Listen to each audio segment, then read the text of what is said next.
We have been blessed, haven't we? We have seen some wonderful players through the Premier League. Paul Merson will be joining us to debate it very soon. But Jamie, where would you start if you're putting this list together?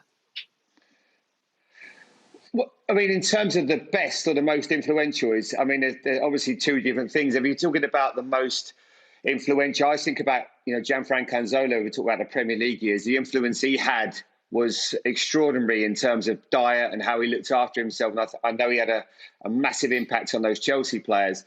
Because he was one of the early ones to come, and he was so talented. In terms of the best, well, I think Thierry for me would be number one. He was the best that I played against, and you got obviously your Bergkamps, etc. Eric Cantona, what an impact he made at Manchester United, and when he talked to Gary Neville and all the players there, the way that he changed their training methods, the extra work that he did to become the top player that he did. An incredible player. But I love those clips. You look at some of the players that we've had, and even now you're talking about people like De Bruyne. The impact if he stays at Man City for years to come. How much more could he do? He could maybe become the best ever as well. So he's that good. But there's some brilliant players that have come to the country, and not just what they've brought on the field, it's also off it as well in terms of how they look after themselves. What would you say, Graeme, if we are thinking in terms of influence, and I suppose what we mean by that is the ability to affect people around them? Well, that's the question that's asked, isn't it?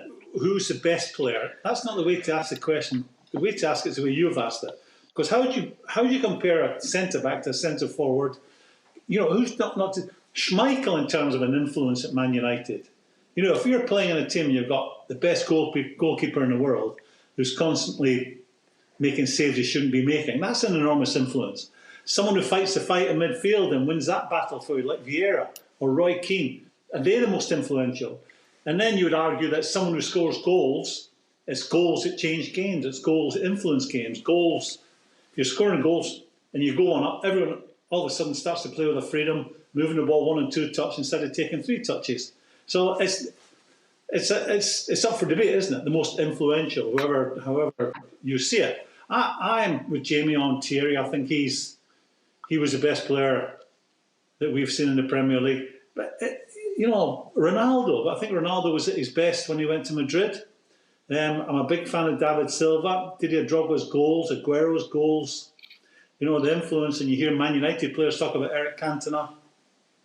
When he arrived, that took him to the next level. I think what they mean by that, I'd imagine if you were playing in the same team as Eric Cantona, you'd go out there and even give you more belief because he had an arrogance that few players have. Hazard, you see that goal was against West Ham. How many players can do that? You started off, Dave, by saying we've been blessed, and we have been blessed. We've had some unbelievable talent here. But if you were asking me to pick one, I'd go for Thierry.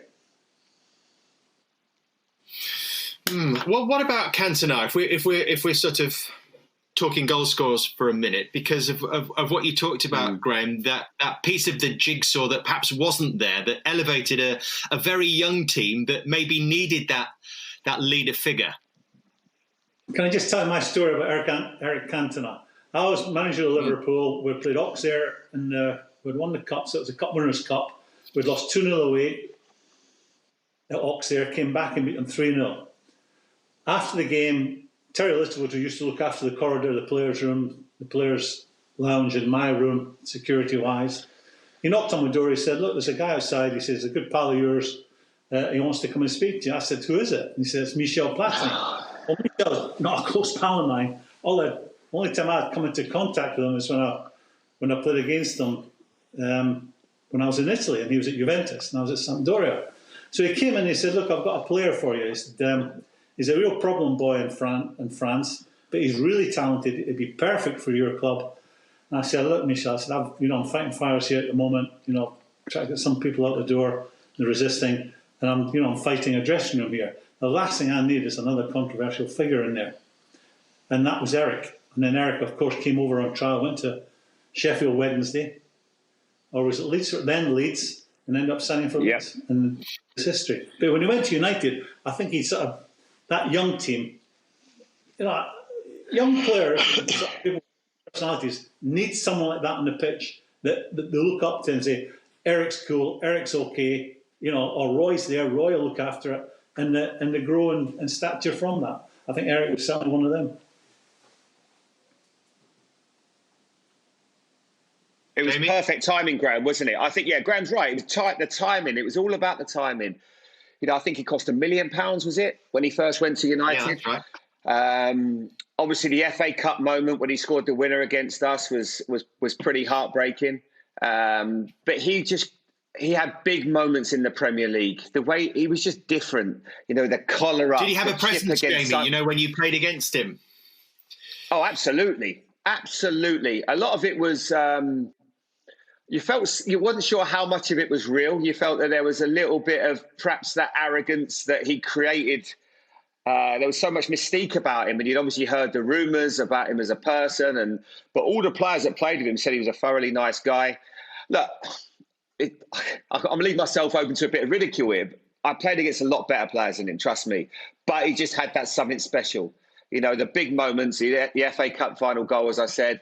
But if you're comparing him to some of the, like Thierry Henry as an example, I don't think he would be in the same league as Thierry. But the influence that he had at United, longevity, and the fact that they still sing his name tells you how much he is loved at that football club.